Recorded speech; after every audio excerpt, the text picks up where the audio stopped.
tuingie katika sehemu nyingine ndani ya kitabu chetu. Tumeshaelewa mashia ni kina nani kwa mtazamo wa ahlu sunna, sawa, na kwa mtazamo wa nini kwa mashia wao wenyewe. Kipengele cha pili kinasema nash'atuhum, kuanza kwao. Mashia walianza lini? Mashia walianza lini? Lini walitokea mashia ulimwenguni? Tukizungumza mashia tunakusudia zile fikra tano, sawa. Zile fikra zile zilianza lini? Sheikh anasema zamanu nash'a, muda wa kuanza. Ushia ulianza lini? Akanukuu kauli ya al-Imam Ibn Hazmi katika wanachuoni wa ahlu sunna wal jamaa. Yaqulu Ibn Hazmi, anasema al-Imam Ibn Hazmi, thumma wali Uthman radiyallahu anhu, kisha akatawala Uthman, Allah amridhie. Fazadat al-futuhat, ukombozi wa miji ya makafiri kuingiza katika milki ya Uislamu ukazidi. Al-fathu ni kuukomboa mji wa makafiri, kuutoa katika mikono ya makafiri na kuuingiza katika milki ya Uislamu. Kwa hiyo fazadat al-futuh, ukombozi wa miji ukazidi, kwa maana miji mingi ikawa inafunguliwa. Wattasa'a al-amru, na jambo likakunjuka, jambo la Uislamu likakunjuka, kiasi ambacho Ibn Hazmi anasema falau rama ahadun, lau atakusudia kulenga mmoja wao, la falau rama ahadun, lau kama atakusudia kulenga mtu yoyote, ihsaa mushafi, ihsaa masahif ahli al-islam, lau mtu mmoja atakusudia kulenga misahafu ya Waislamu, yani lau kama mtu mmoja ataamua kuuchafua ule msahafu wa Waislamu, ima kupotosha aya au kubadilisha aya au kukosoa aya, ma qadara, asingeweza. Namna Uislamu ulivyokuwa na nguvu kwenye zama za Uthman ibn Affan. Wabaqiya kadhalika, na halika bakia hivyo 12 aman, kwa muda wa miaka 12, hatta mata, paka Uthman alipofariki. Wabimautihi, na kwa kufariki kwa Uthman, hasala ikhtilaf, ikapatikana ikhtilafu ambayo mpaka wa leo hakuna ittifaki iliyopatikana. Wabtida'u amri rawafid, na kuanza jambo la mashia.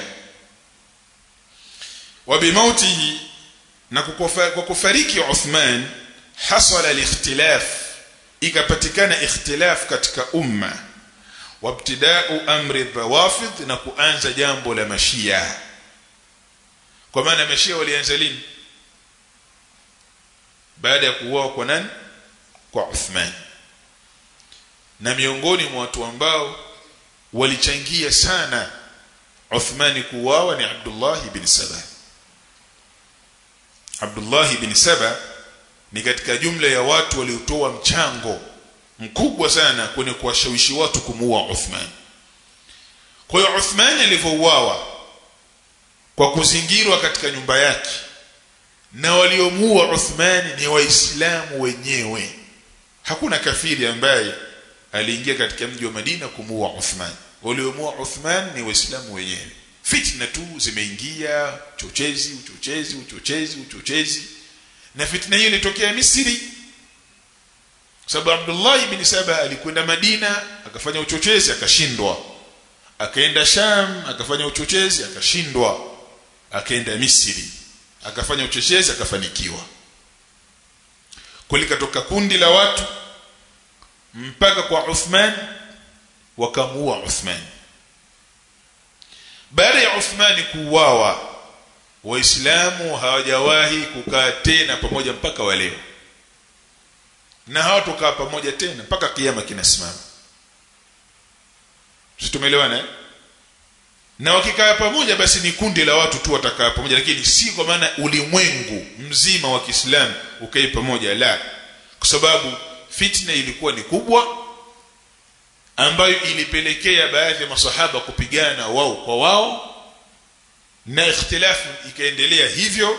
Na ndio maana katika utawala wa Abu Bakar waislamu walikuwa katika hali ya amani, utawala wa Umar waislamu walikuwa katika hali ya amani, na miaka 6 ya mwanzo katika utawala wa Uthman waislamu walikaa katika hali ya amani, hakuna vurugu, hakuna farqa.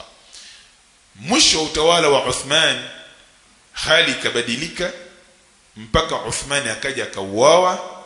Baada ya kuuawa Uthman na Ali kupewa uongozi katika watawala walipata shida katika uongozi wao ni Ali bin Abi Talib, kwa sababu upinzani mkubwa wa Ali aliyopata ni kutoka kwa Waislamu wenyewe, tena kutoka kwa masahaba wenzake. Kwa hiyo hapo ilijiri mambo mengi sana.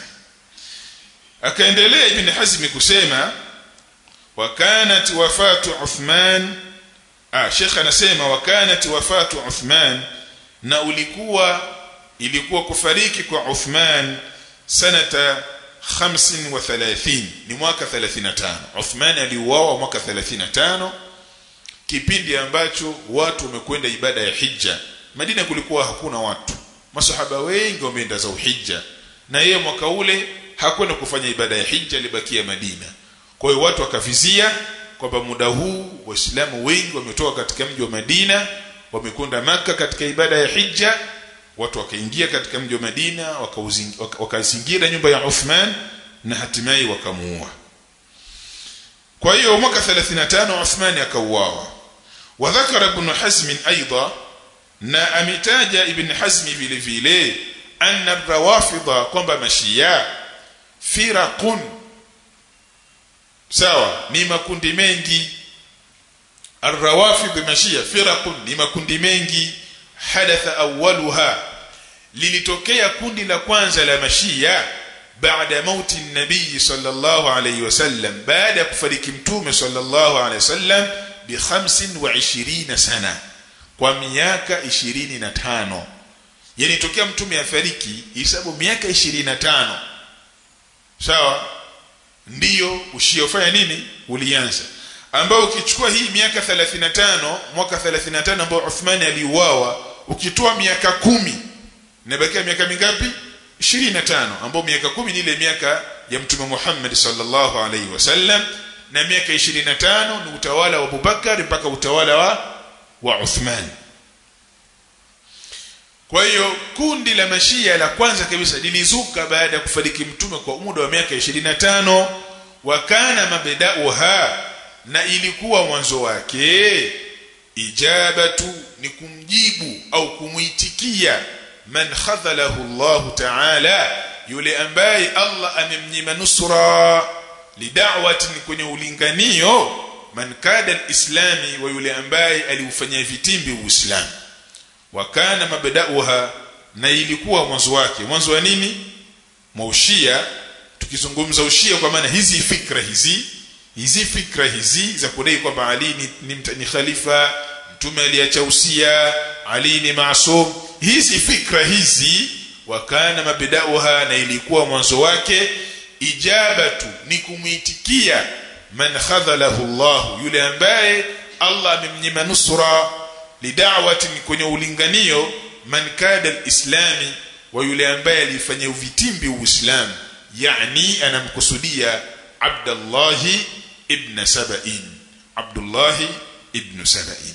Kwa hiyo Abdullah ibn Saba, kwa mujibu wa msimamo wetu sisi ahlus sunna wal jamaa, na msimamo wa baadhi ya mashia waliotangulia zamani, wanakubali ya kwamba ndiye mtu wa kwanza aliyeleta fikra za ushia katika ulimwengu. Kabla ya Abdullah ibn Saba mambo haya hayakuwepo.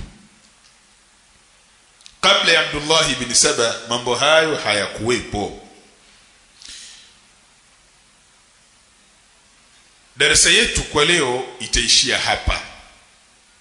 Inshallah kesho tutasoma muassisul madhhab, sawa, muasisi wa madhehebu, ambayo maelezo yake ni marefu.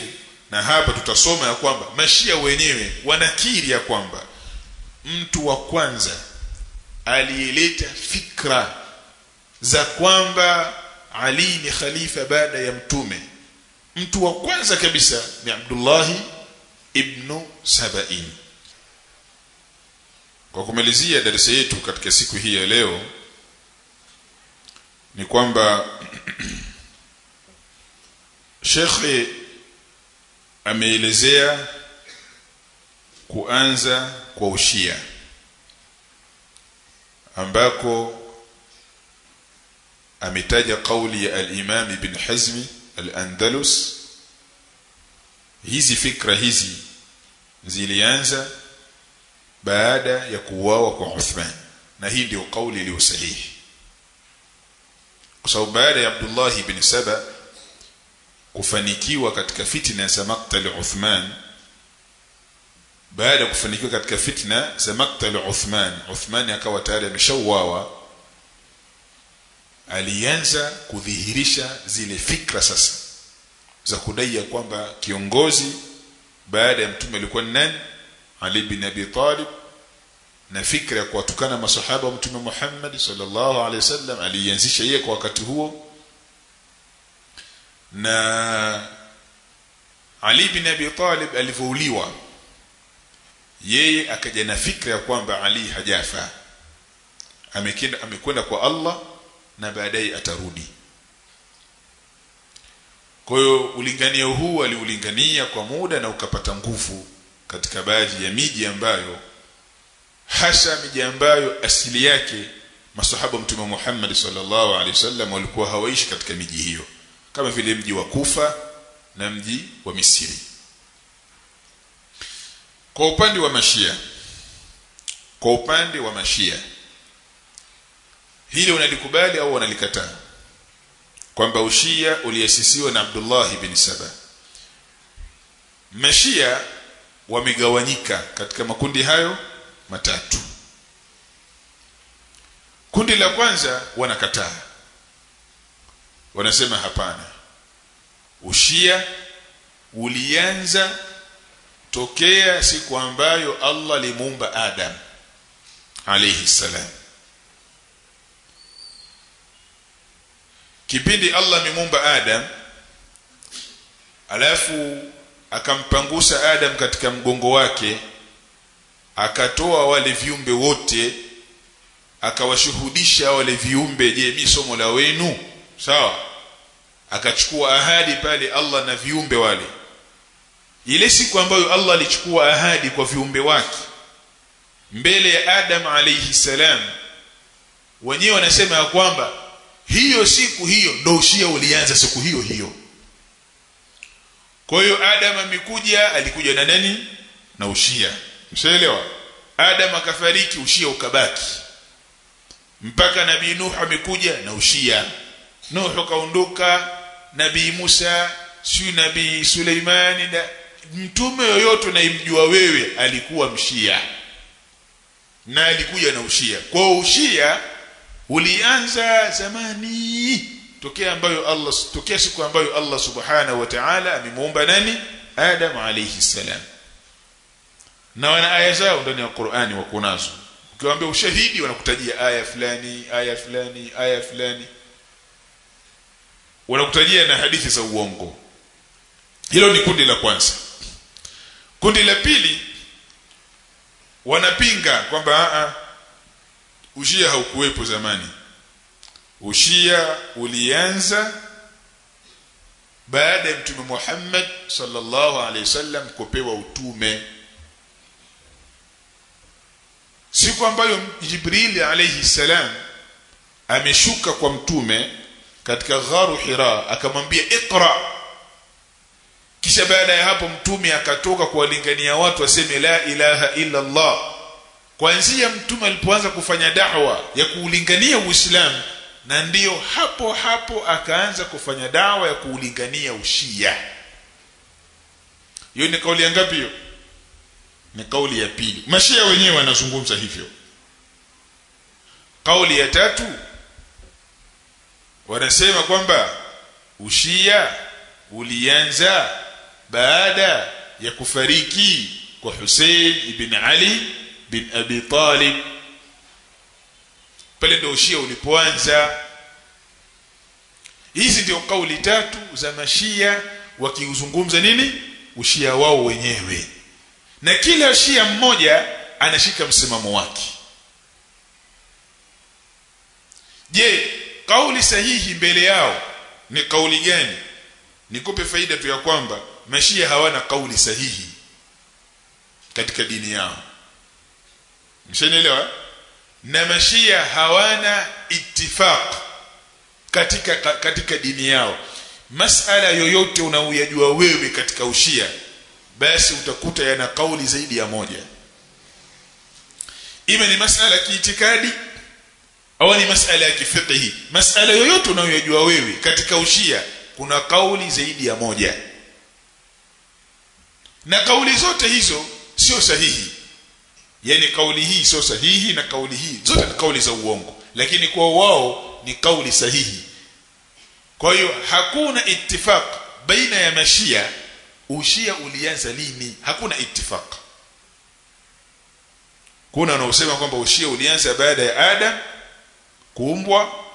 Kuna wanaosema kwamba ushia ulianza baada ya mtume kupewa utume, na kuna wanaosema kwamba ushia ulianza baada ya kuuawa kwa Hussein ibn Ali ibn Abi Talib.